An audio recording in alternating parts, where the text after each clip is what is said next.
So 2022 is behind us. What can we look forward to in 2023? One big marquee when it comes once in 4 years. It's the 50-over World Cup. I'm very keen to see how India go, but I'm also very keen to see if it can retain its status as the number one event that everybody wants to be part of and everybody wants to win.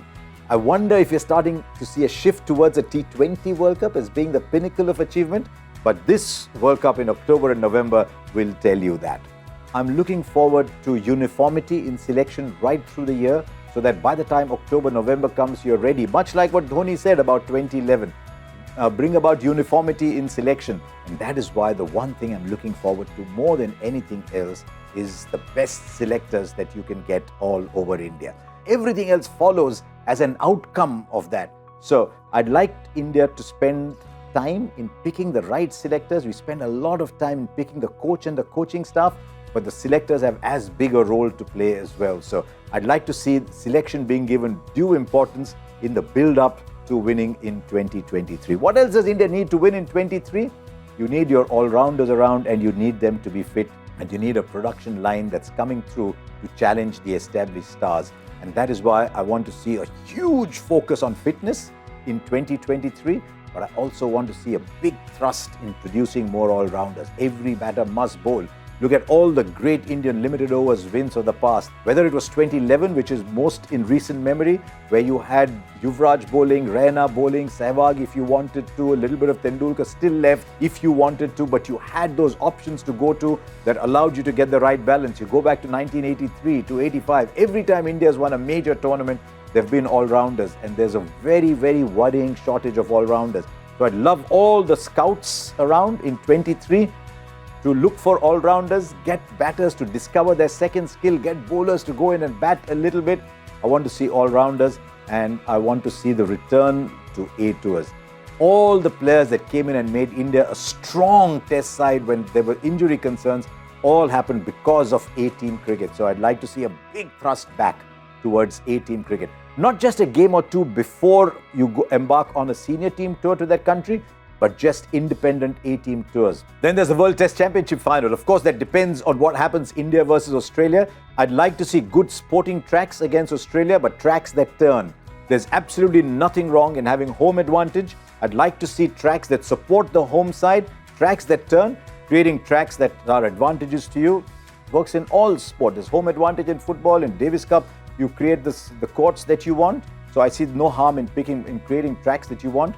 But I wouldn't be as bullish about the WTC Final as I would about the 50-over World Cup, because that'll come right at the end of the IPL, maybe within a week or 10 days after the IPL. It won't be the easiest tournament to go to because your most likely opponents, Australia, will not have a lot of people playing the IPL. Not a lot of those key players are playing the IPL. So I'm excited about the WTC Final, but I'm far, far more excited about the 50-over World Cup.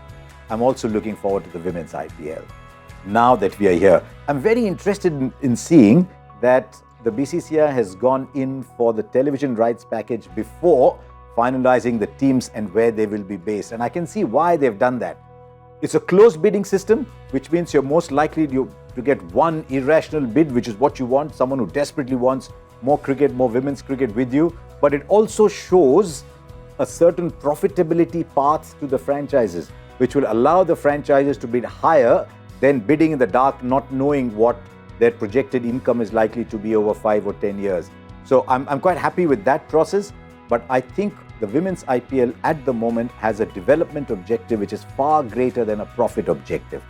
It's still a tournament that needs to establish itself, and it needs a lot of hand-holding. It needs a hand on the head. It needs care and love and concern. It's just starting out. And so I'd like the BCCI to be very careful about the kind of franchises they pick. Franchises that have a history of promoting cricket, that love their cricket, that will develop cricket around, that will have camps, that will have scouts. And so I think the quality of the franchises should be far more important than the bids that the franchises put in, because that is the stage that the women's IPL is at. Because I have absolutely no doubt that the women's IPL is going to be a revolution. It would help, of course, if India had a strong showing, maybe went on and won the T20 World Cup that's coming up. From what I've seen, there's a different kind of woman who's coming up to start to play cricket for India.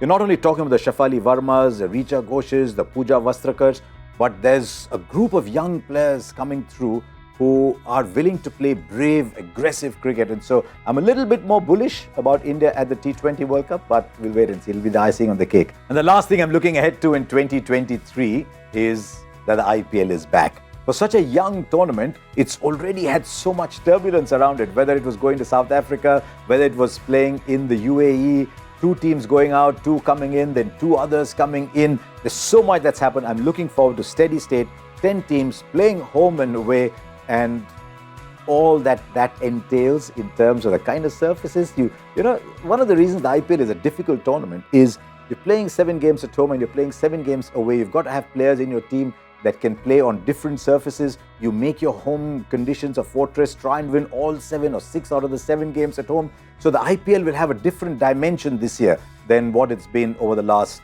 2 or 3 years. So I'm really looking forward to a strong home and away based IPL in 2023. So there you are. That's what I'm looking forward to in 23. What is the one thing among everything? The ODI World Cup in October, November.